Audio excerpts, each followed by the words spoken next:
My name is James Franco, and I'm just an ordinary office worker. My life is pretty boring, just going back and forth between work and home every day with nothing special to talk about. When I first started working, I dreamed of climbing the corporate ladder, but I'm not good at making calculated moves because of my personality.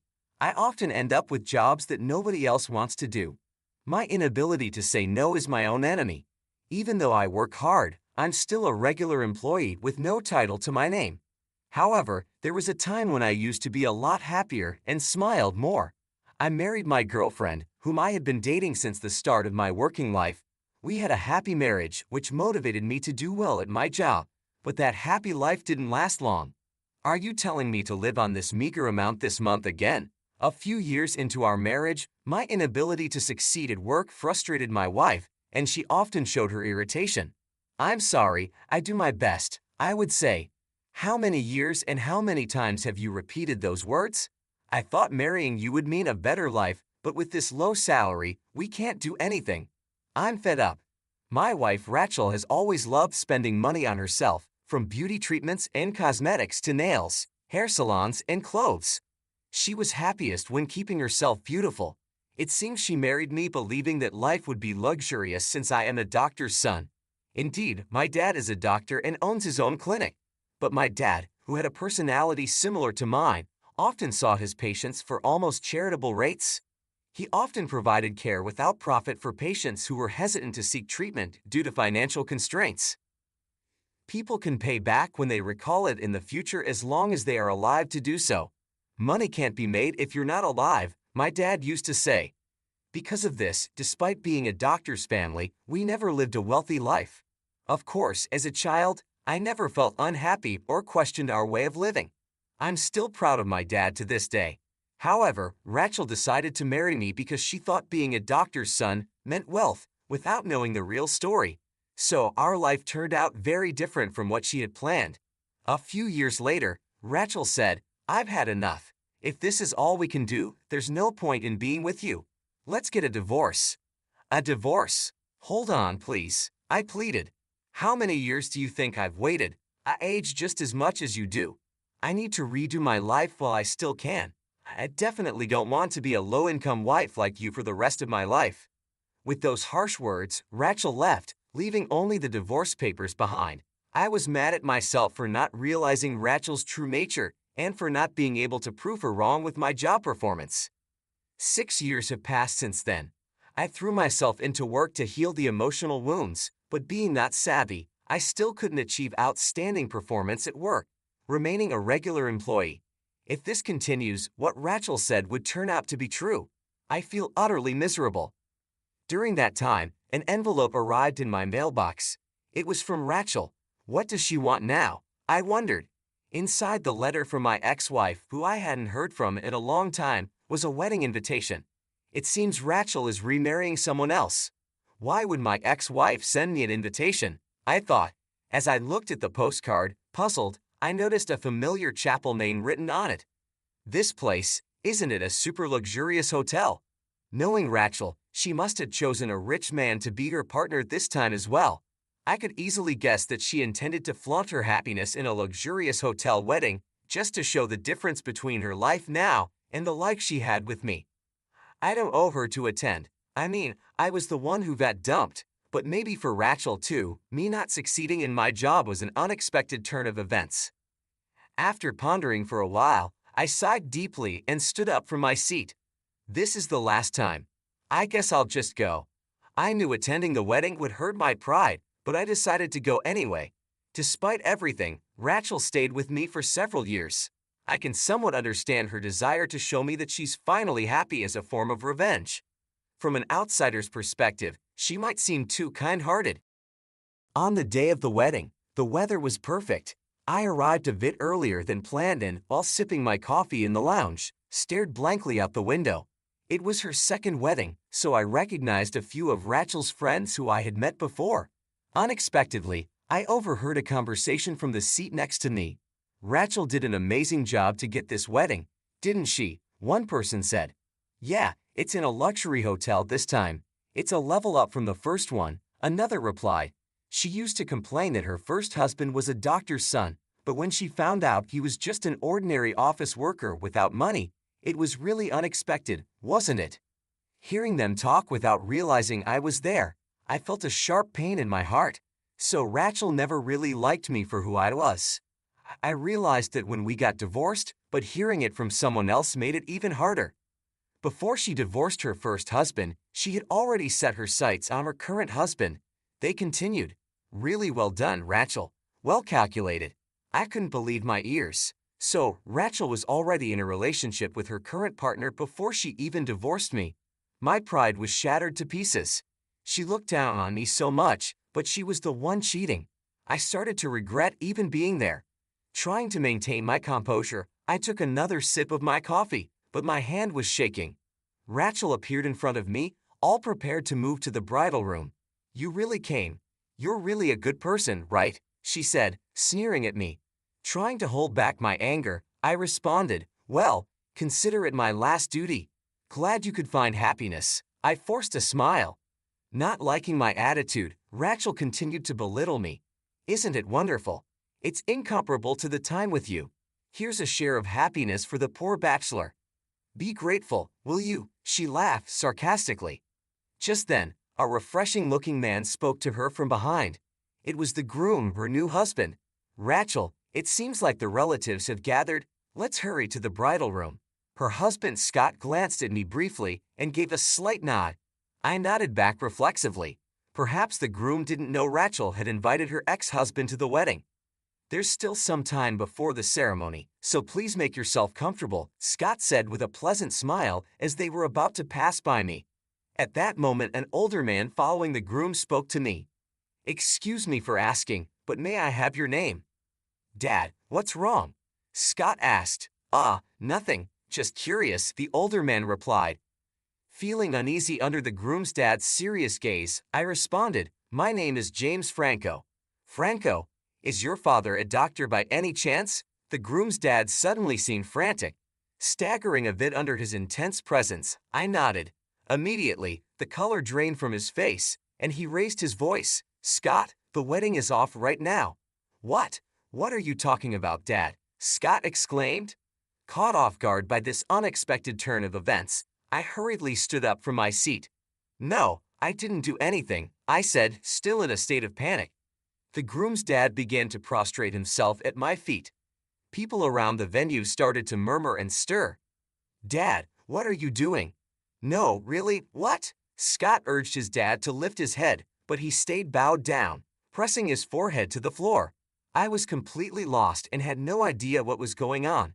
Rachel, caught in this embarrassing situation, turned red with anger and started to lash out. Can we just talk about this? Lift your head, please, I said, trying to calm the situation.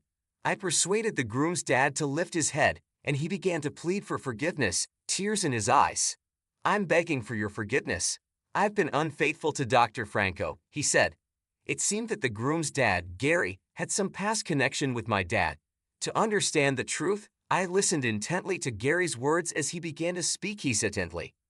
Gary was a fellow doctor like my dad. The story dates back to my early childhood when Gary was still a trainee doctor at the hospital where my dad had just started his own medical practice. My dad was known for his skills at a well-known university hospital. Gary, who was a student at the Associated Medical School, looked up to him. He volunteered to train at my dad's hospital and learn various techniques. One day, Gary's wife gave birth, but the baby was found to have a serious heart defect. The heart surgery needed was risky, and the chances of survival were slim, which made the other doctors hesitant to perform the operation. Desperate, Gary consulted my dad. My dad agreed to help and successfully performed the heart surgery, saving the baby's life. However, the medical expenses for the baby's condition were very high. Gary, being a trainee doctor at the time, couldn't afford to pay it all at once. With tears streaming down his face, he bowed deeply and asked my dad if he could repay the amount in installments. My dad just laughed and shook his head. Someday, when you become a great doctor and have the time to remember me, come back and repay me then. I guarantee you'll definitely become a great doctor, he said, to keep Gary from feeling too pressured. Sometime after, Gary was sent abroad to study medicine and didn't return to the States for several years. Despite this, he never forgot his promise to my dad and continued to save money for the repayment. However, by the time he came back to the States, my dad's hospital was no longer there. The contact information had changed and they had lost touch. Not being able to repay the money had always weighed heavily on his heart, and he had lived all those years without being able to do anything about it. Today, he happened to see me at the hotel and was shocked. He said I looked just like my dad used to. "I'm truly sorry. Please, I'm begging you, let me meet your dad in person and apologize to him," he said, feeling Gary's intense emotions. I responded calmly, "That sounds just like my dad, but he passed away 5 years ago from cancer."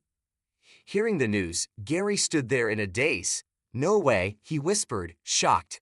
"Yes," I said softly, "he passed away just like that. Until then, he had been moving from one clinic to another. He was a wonderful doctor, always considering his patients until the very end." Kneeling on the floor, Gary broke down in tears. "Dad, this isn't the place," Scott said, trying to calm his father. "That scar on your chest, that's proof that Dr. Franco saved your life." Scott seemed to lose his words. He looked at me, then back at his father, confused and emotional. "You're able to have a wedding ceremony and be here today all thanks to Dr. Franco," Gary said, his voice shaking. He bowed to me again. "I want to repay all the kindness I couldn't repay to your dad. Please, let me do something." I quickly lifted Gary's face and extended my hand to help him stand up. "Mr. Gary, I'm really happy. Just remembering my dad is enough for me. The life my dad saved is now able to celebrate such a wonderful day like today. Being able to see the proof of my dad's existence makes me happy. I'm sure my dad would be happy too." Hearing my words, Gary started crying out loud again. The onlookers began to cheer and applaud, moved by the emotional scene. Rachel was the only one glaring at me with a look of fury. As the time for the ceremony drew near, I stood to the side, watching the event unfold. I couldn't help but reflect on the day's surprising turn of events. Scott and Rachel continued with their preparations, but there was a noticeable tension in the air. Gary stayed close to me, his eyes red from crying. "I'm so sorry for everything. Your dad was a great man, and I failed him by not finding him sooner," he said, his voice still shaking. "Mr. Gary," I said, placing a hand on his shoulder, "you didn't fail him. My dad helped you because he believed in kindness and compassion. He wouldn't want you to feel this way. Just knowing that you remember him and are grateful is enough." Gary nodded, trying to compose himself. "Your dad's legacy lives on in you," he said, attempting a smile. "He would be proud." The ceremony began, and I found a quiet corner to observe from.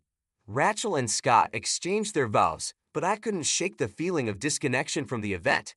My mind was flooded with memories of my dad, his dedication, and the values he instilled in me. As the ceremony concluded, guests mingled and congratulated the newlyweds. Gary approached me once more. "James, if there's anything I can ever do for you, please don't hesitate to ask. Your father saved my son, and I owe him everything." I smiled warmly. "Thank you, Mr. Gary. Just keep living with the same kindness my dad showed you. That's the best way to honor him." Rachel approached, her expression still cold. Enjoying the show, she asked sarcastically. I took a deep breath. "Rachel, I didn't come here to cause trouble. I came to pay my respects and to wish you well." She scoffed. "Well, mission accomplished. Now you can leave." I nodded, understanding her anger but feeling no need to respond further. As I turned to go, Scott stepped forward, extending his hand. "Thank you for coming, James. It means a lot." I shook his hand. "I wish you both the best. Take care of each other." Walking away from the venue, I felt a mix of emotions. The day had brought closure to some old wounds and opened my eyes to the enduring impact of my dad's kindness. It wasn't the outcome I expected, but it was a powerful reminder of the values that truly matter. I had an unexpected experience that changed my wounded heart into feelings of pride and happiness. Afterwards, Gary insisted on repaying the medical expenses and the kindness my dad had shown. He gave me a substantial amount of money that he had saved for my dad. Additionally, Gary's hospital started doing business with my company. This significantly boosted my performance at work, and I finally got promoted. The kindness and compassion my dad had shown came back to me in a wonderful way. I cherish this happiness while remembering the serious look in my dad's eyes when he was working. My dad's dedication to helping others had a lasting impact on me and on those he helped. His legacy was not only in the lives he saved but also in the values he instilled in me. As for Rachel, her second marriage didn't turn out as she had hoped. Her husband eventually found out that she had dated me before our divorce and that her motivations for both her previous and current marriages were driven by money. Over time, he grew tired of her behavior, and this led to another divorce. I heard about it through the grapevine. It was a reminder that what goes around comes around. Living by my dad's example, I believe that even if something doesn't benefit me directly, it can still bring happiness to someone else. This belief guides my actions every day. Today, I saw someone smile, and just knowing I contributed to that happiness reassures me that my life is heading in the right direction. Reflecting on these events, I realized how much my dad's principles had influenced my life. His approach to helping others without expecting anything in return had come full circle. The money Gary gave me was a tangible reminder of my dad's generosity, but even more valuable was the recognition and respect his actions had earned. At work, my newfound success wasn't just about the promotion. It was about knowing that my dad's legacy had indirectly contributed to my achievements. Gary's hospital partnering with my company was more than a business deal. It was a testament to the long-lasting effects of kindness and integrity. Rachel's situation served as a contrasting lesson. Her focus on material gain led to temporary happiness, but ultimately resulted in loneliness and loss. It was a stark reminder that true happiness and fulfillment come from genuine connections and helping others, not from selfish pursuits. Every day, I strive to live by the values my dad taught me. I take pride in helping others, knowing that even small acts of kindness can have a profound impact. Seeing the smiles of those I help is more rewarding than any material gain. It reassures me that I am on the right path, one that my dad would be proud of. My journey from a wounded heart to a place of pride and happiness has been shaped by the lessons my dad imparted. His life was a beacon of compassion and selflessness, and I aim to follow in his footsteps. The unexpected twists and turns have only reinforced my belief in the power of kindness. As I move forward, I carry with me the memories of my dad's dedication and the impact he had on others. His legacy lives on not just in me but in everyone who experienced his kindness. Each day is an opportunity to honor his memory by continuing to spread happiness and support to those around me. In conclusion, the experience with Gary and the changes in my life have shown me the importance of living with integrity and compassion. My dad's influence continues to guide me, and I am committed to making a positive difference in the world, one